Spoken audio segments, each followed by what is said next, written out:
for something. I've been down the darkest roads and up in the clouds, but I've always felt that something's missing. That was until I found you right there in the crowd. You came into my life and started a fire. You made me feel like I could touch the sky. Oh, there's nothing missing now that you're my desire. Now all I have to do is to make you mine. 'Cause I know, and you know what we could be. Like a song, like a perfect melody. Baby, don't say you don't believe in me. 'Cause you know, and I know, we're onto something good. You know, and I know, we got something good.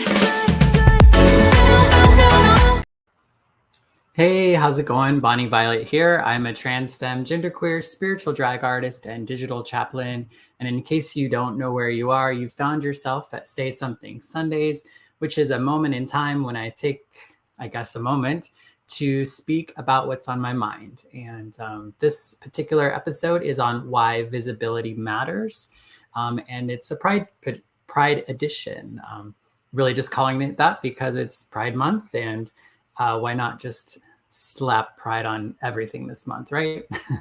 So to speak. But also why visibility matters, I think, is really key and pivotal to why pride is even really a thing. And it feels so relevant and prevalent in our lives right now. I think to some degree, this pride season, maybe in my lifetime and in my awareness of my queerness in my lifetime and how it relates to the world and politics and whatever, I think for me, it feels as if pride and LGBTQ pride in particular, I think trans folks, it seems very important for us to be visible right now, even though it feels scary too, just in the sense, I mean, the reality of it is our existence and our livelihoods are, and depending upon what other identities we might hold, whether it's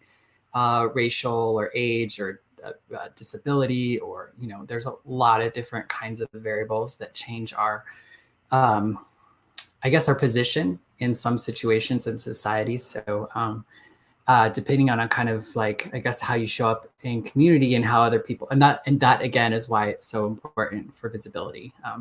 And as you may or may not know, usually with this, I'm just really sharing what is on my heart and my mind in the moment.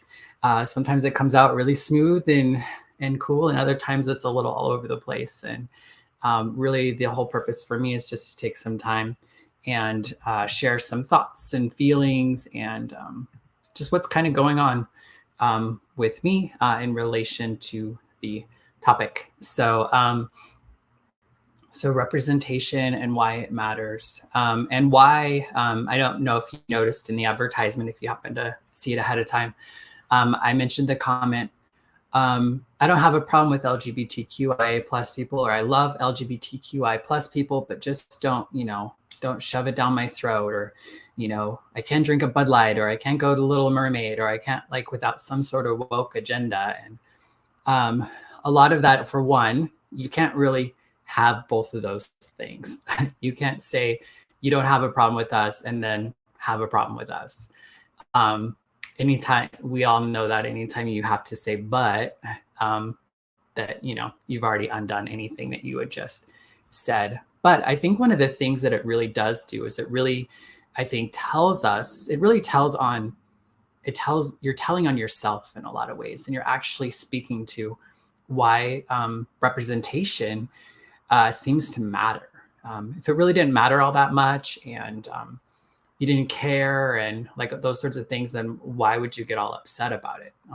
And the truth of it is, I think for a lot of folks, is that they've lived in a world in which they've been able to just look around them and see people who look like them, who think like them and talk like them and act like them. And so they've been able to exist in a world in which they see themselves in everything. They see themselves in TV, they hear themselves in music, they see themselves in politics, they see themselves at the grocery store, or just in all the places. And so they've always kind of, I think, and if they really think about it, there's some sort of safety or some sort of comfort or some sort of like belonging, I think, that's felt when you look around the world and you see folks who look like you.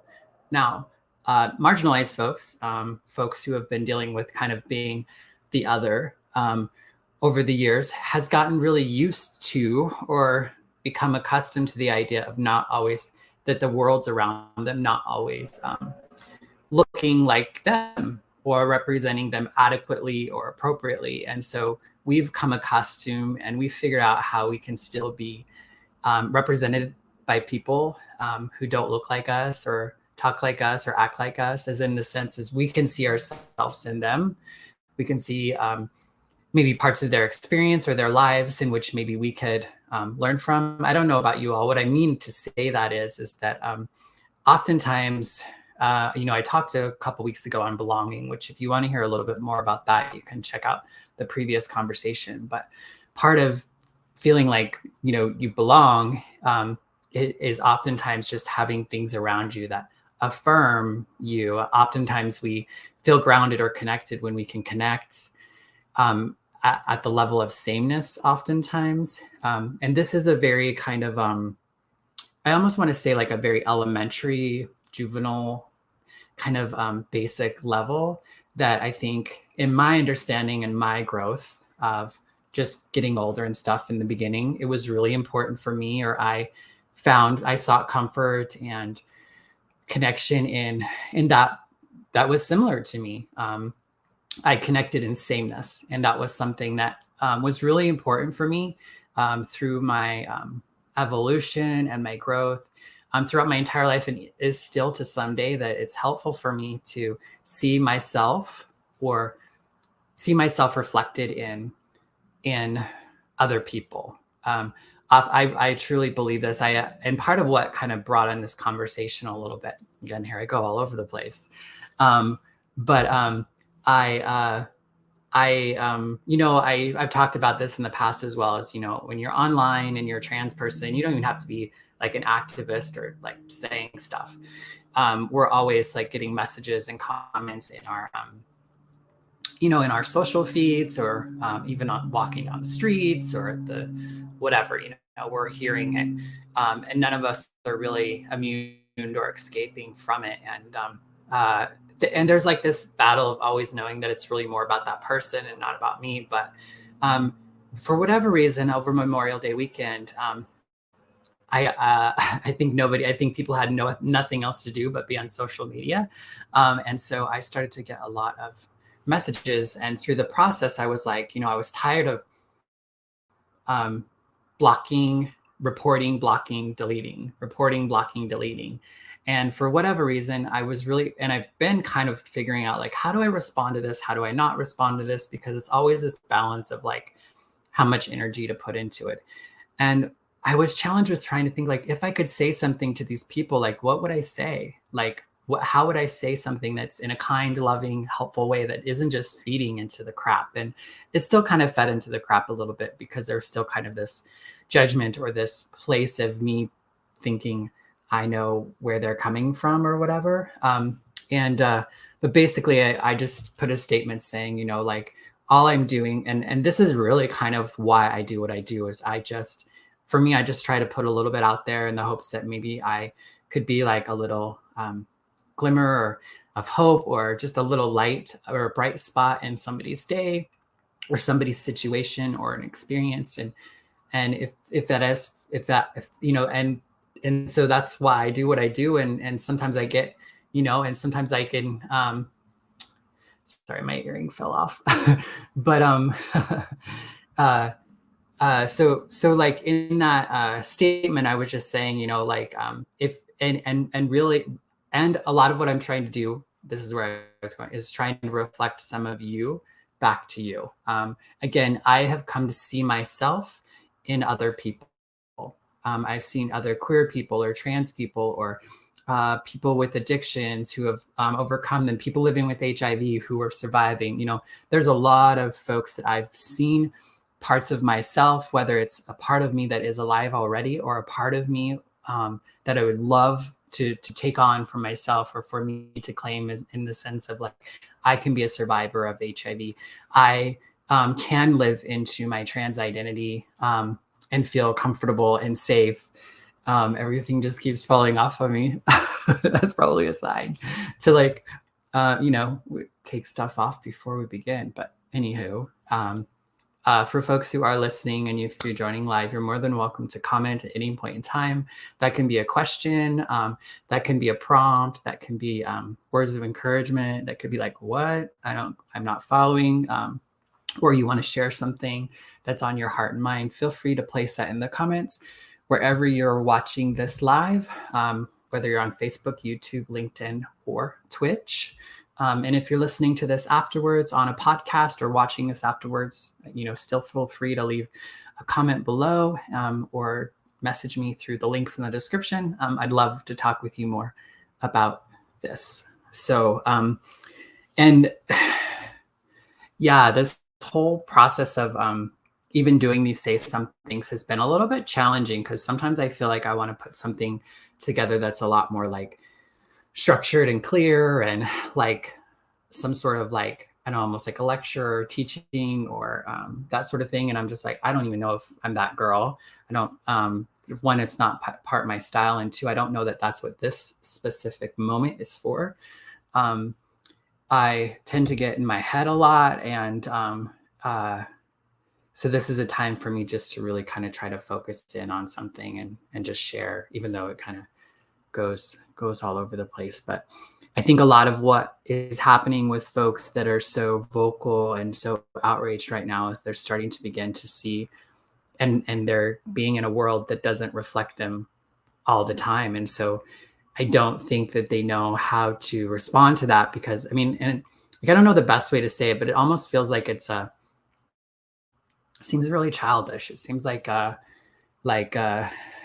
and it's not even like, I want to say it's like taking a toy away from a kid, but it's not even about taking a toy. It's not about taking anything away, really, from anyone.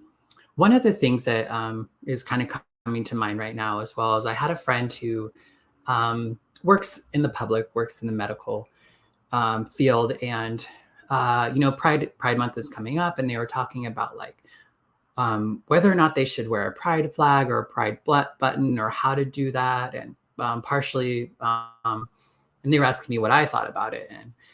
And I probably don't know that I have anyway, this is my thoughts.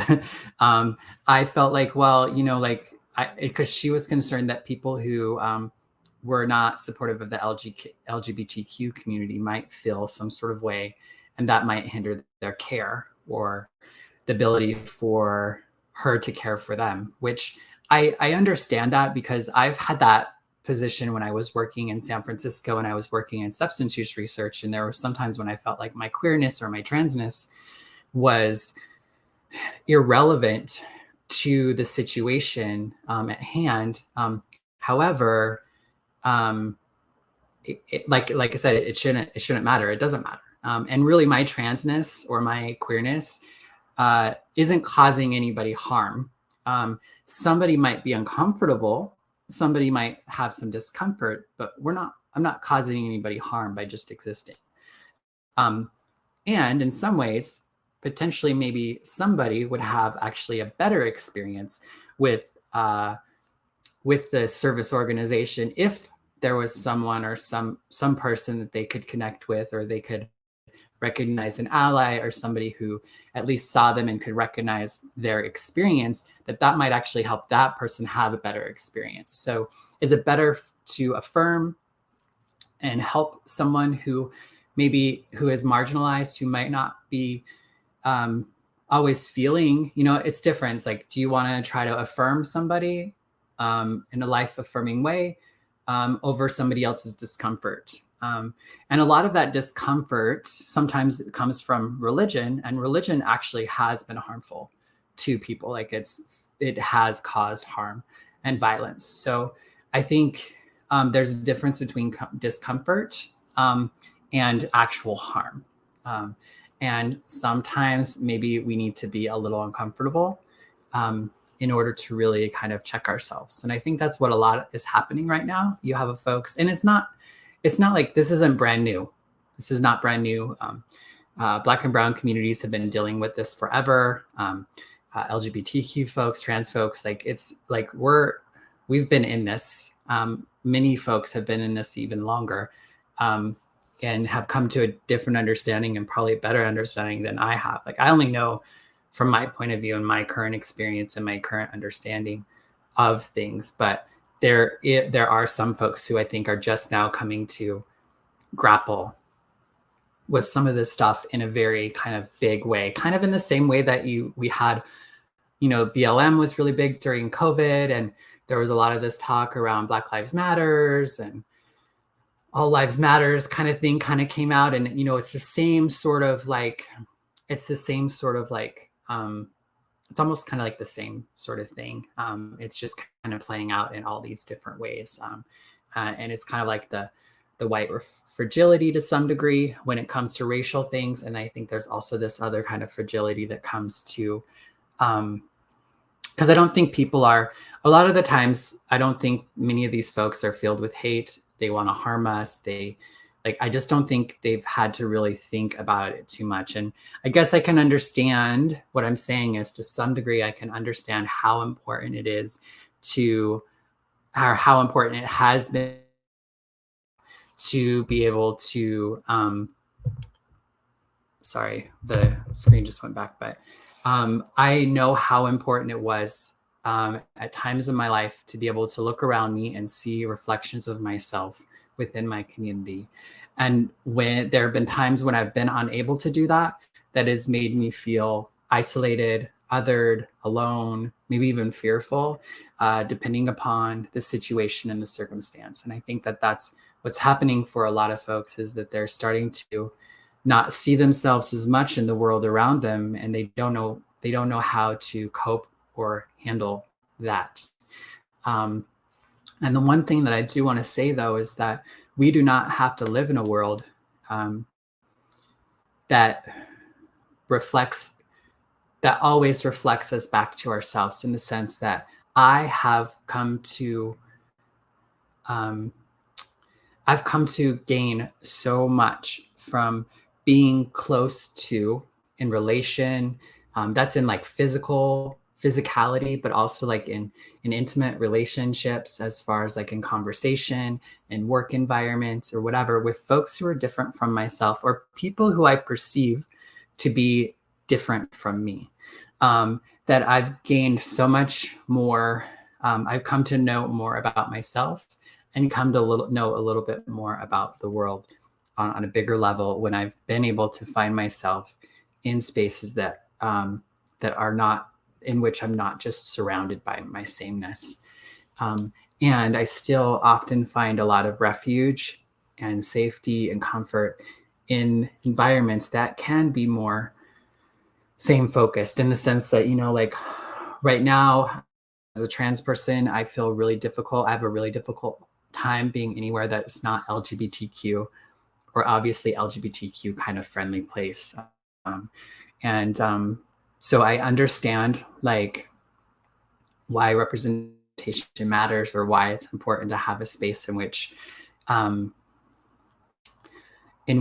my identities can connect with somebody else's identities, in order for me to feel like I belong, to feel a part of, to feel safe, to gain strength, to get inspiration, to be able to just even let go of that long enough to live outside of that identity, or that experience even. And sometimes, like the rest of the world doesn't give us that opportunity, no matter, it's like and oftentimes like LGBTQ folks are only LGBTQ folks to folks who are not LGBTQ. That's why people are like upset that gay people are being talked about in grade school, because all they're thinking about is our sexuality. They're not thinking about us beyond our sexuality, because that's all they see us as.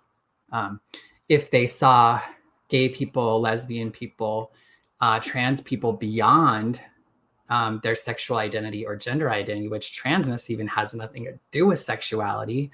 And yet that's what they want to, like label it or whatever. And that's the whole thing. It's like, we all should be able to get to a point in our lives where we can live beyond what our identities are. And the only reason we have our identities, I think, is just because of the way that we are at this moment in time in our life. I think it's the way that we grow to where we are. And that's why representation matters, is because we're trying to create a world in which these sorts of things don't need to matter anymore.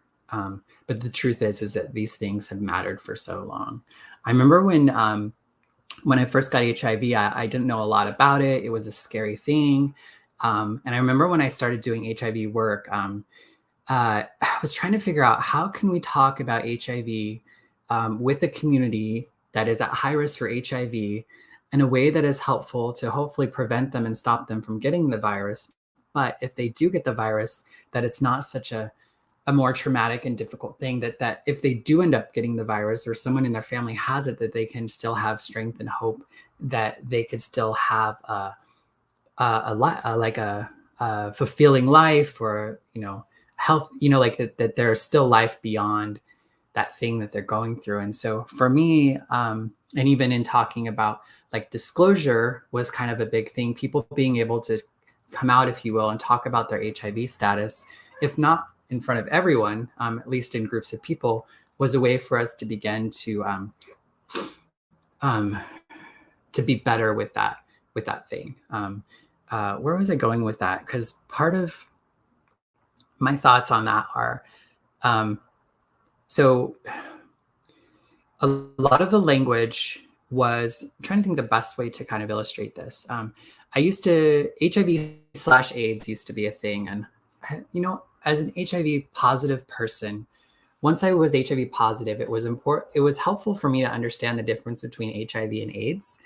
And to some degree, I could feel more safe in the fact, or comfortable in the fact, that I have HIV, and hopeful, rather than the fact that I had an AIDS diagnosis. One of the things that was really difficult is that I needed to be able to still have my strength and faith and hope, even one day when or if I did get that AIDS diagnosis, so that I didn't get that AIDS diagnosis and then like kind of give up. And I think that's like the thing, is like, right now we're here. And so a lot of my response was and my mind is going everywhere, but because I remember just having this thought of like, we talk about all the negatives about getting HIV, or the negatives about even being gay and coming out, of the fact that our families aren't going to love us anymore, and we're going to lose our jobs, and we're going to lose our homes, and we're going to, like, all these sorts of negative things are going to happen. And also, though, some of us, our families are going to love us anyway. Some of us aren't going to lose our jobs. Some of us are going to live for 20 plus years. Some of us are, you know what I mean? Like, there's actually a lot of really positive, I guess, or more affirming experiences that can happen when we come out about our transness or our gayness or our HIV. But oftentimes what's focused is on the negative aspect. And my feeling was, in order to combat stigma and help people feel more comfortable with coming out and talking about their HIV status, was to help people see that there is a world that can love and can accept them for who they are and how they are, which was a big part of my own experience with dealing with HIV. Until I was able to be open about the fact that I have HIV, to be able to be loved and affirmed anyway, then I could begin to see that I could have a life beyond my HIV diagnosis. And even in my trans experience, I feel like that's been, again, kind of a similar pattern. And again, I only see the world from the way that I've seen the world, and it's limited, right? It's just from my understanding of things. But my transness at this point in time in my life is that space where I'm still trying to find that, those spaces that can affirm me and love me anyway, because I had the same fears that I would lose family, I would lose friends, I would lose all these sorts of things. And I've lost a lot of those things, or those things have become very complicated, or the access to those things have become very distant and far between, to not at all. However, just because it might not work in the same places that it once did before does not mean that it can't thrive and do well in a different environment.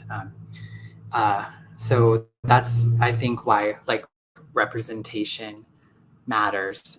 I've spoken about it over and over and over, and probably so many of my videos that it's probably like annoying, but it was really important for me to be able to see myself in others first, to see who I could really become. And so, I know for me, getting to Chicago and then getting to San Francisco, getting to be in community with other trans folks, getting to be in community with other spiritual people who are not in the traditional sense, like all those sorts of things were really important for me to begin to come to know and understand more of myself by being with others around that. And it wasn't for me to become what those people were, but it was for me to find myself somewhere between them and myself, to expand myself, to stretch myself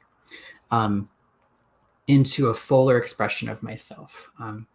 And whether that's something that is brand new for me, or it's something that I've been aware of and unable to really tap into or express or connect with. I have just a few more minutes. Sorry, I have a light up right now, but it's covering my timing, which can be good as well. But I have about 6 or 7 minutes that I typically like to go for. I usually go for about 33 minutes. So folks, if you would like to comment with a question or statement or whatever, now would be a really great time to do that. If you have a prompt, now would be a great time as well. I could answer that question or interact with you in that way as well. I'm kind of, I guess, at that spot where I'm like kind of rolling back in my brain, thinking about, because that's, and just kind of more process stuff for this like say something is like, typically I come up with my topic earlier in the week, and then I kind of like, I talk about it in conversations with people. I watch videos, I read on things, I meditate, I just really kind of like marinate in this idea or this reflection. And so by the time on Sunday, when I go to talk about it, there's a lot of base that I've covered. And so oftentimes what comes out here is maybe a piece of that, or sometimes it's also something like completely brand new.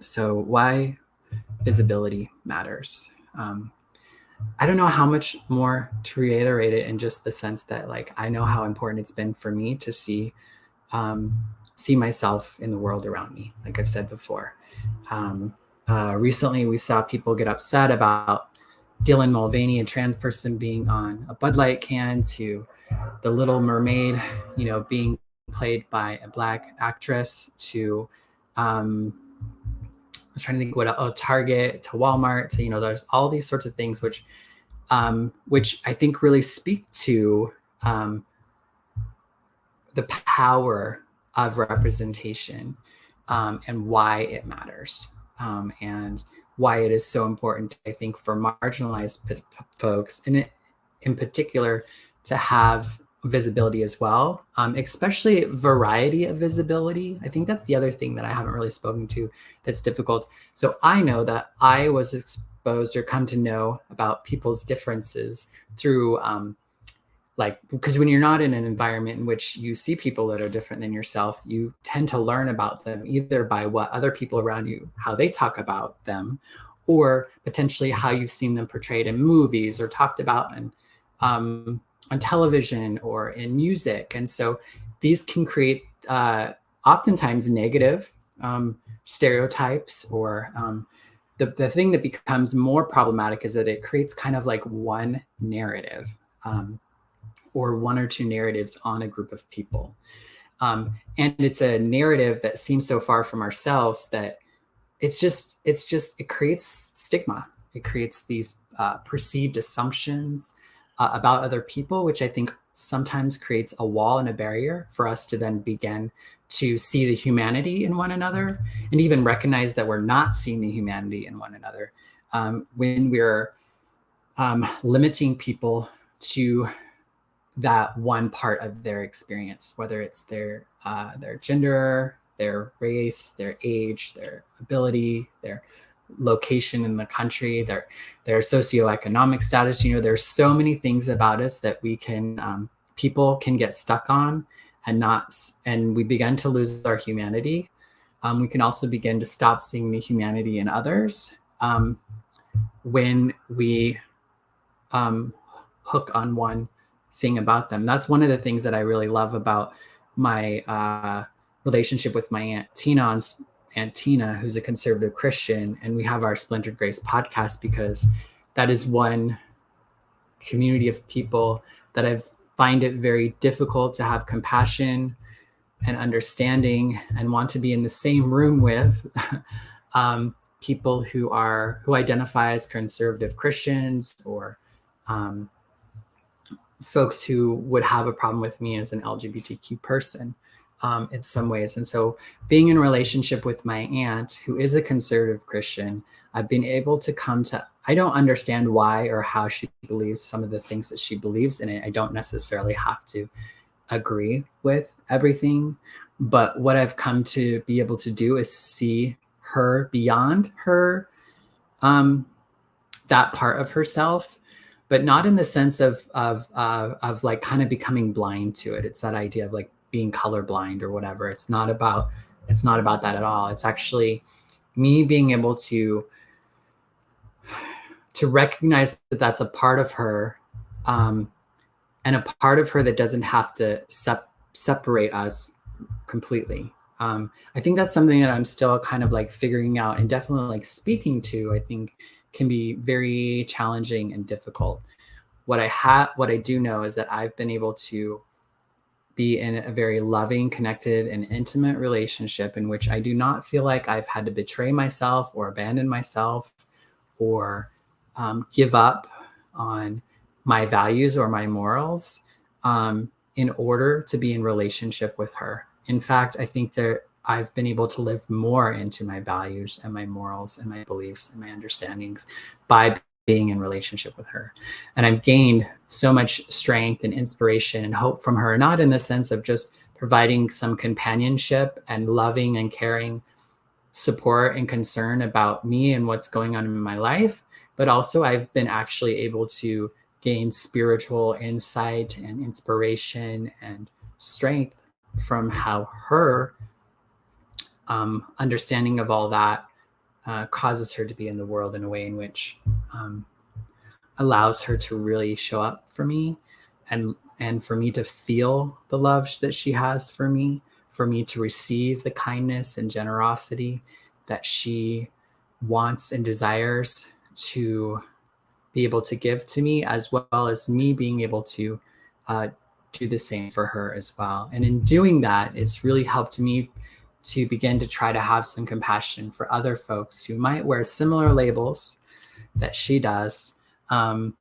that I can know that there's more, that I can be reminded of all of our humanity, because I do believe that we are all connected and that we are all one, and all of us. And I believe that a lot of our purpose, or a lot of the growth or the intentionality of all of us being here, maybe, I don't know, this is where I'm at with it, but is the idea that we can get into a space. What I do know is I do want to be part of creating a world in which we all can have a better experience with ourselves and with one another, with the earth, with the creatures and the people on the earth, and with one another. And I think the big thing is also within ourselves. And that's what a lot of this comes down to. Like, I'm a much better person with difference and with the more that is around me, when I can be more okay with me and who I am and how I am and what I value, and how I act, and what I've come to understand about myself, and continue to come to understand more of. And in doing that, again, my focus on me allows me to be better with the more.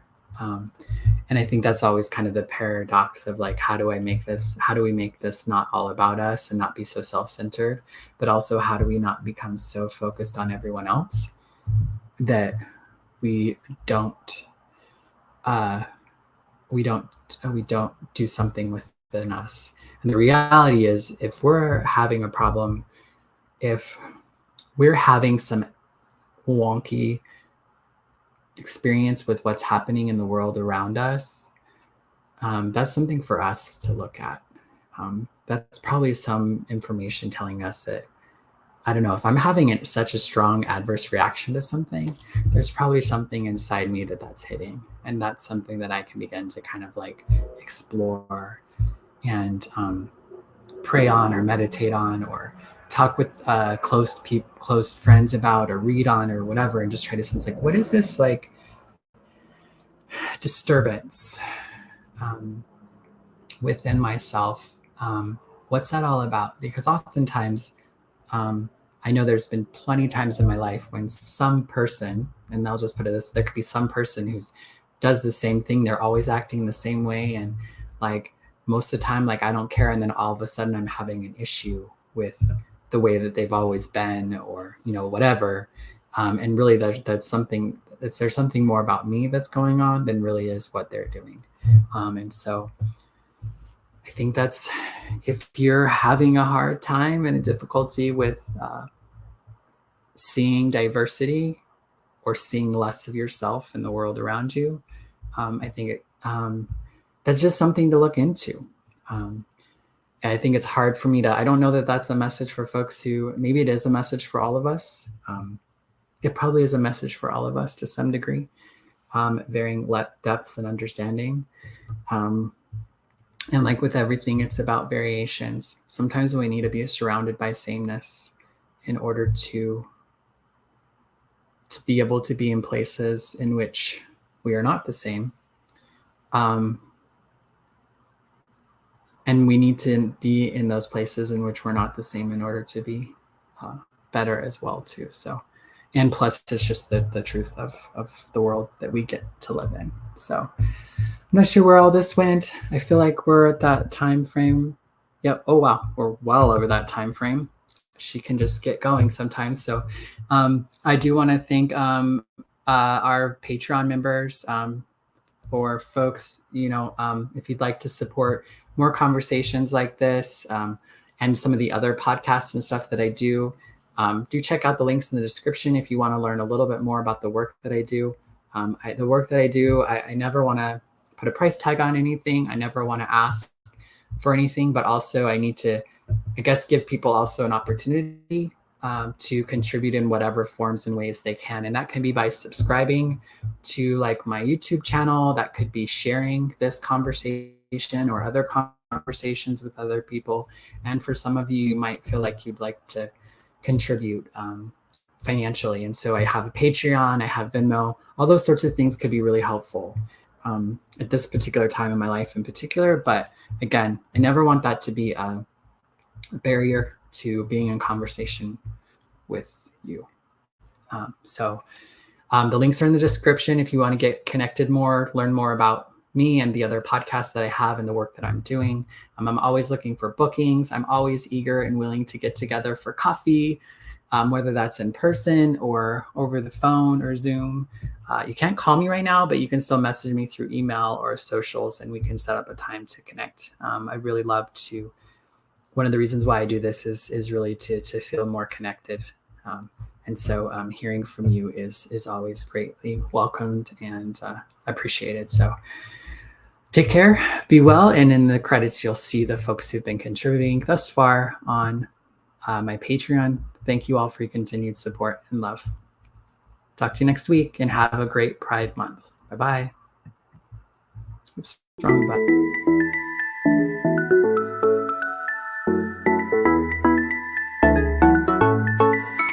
I've been waiting all my life for something.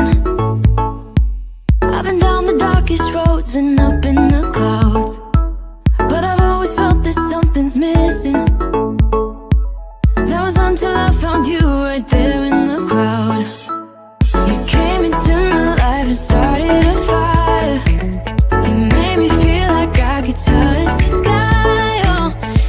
nothing missing now that you're my desire. Now all I have to do is to make it mine. 'Cause I know, and you know what we could be, like a song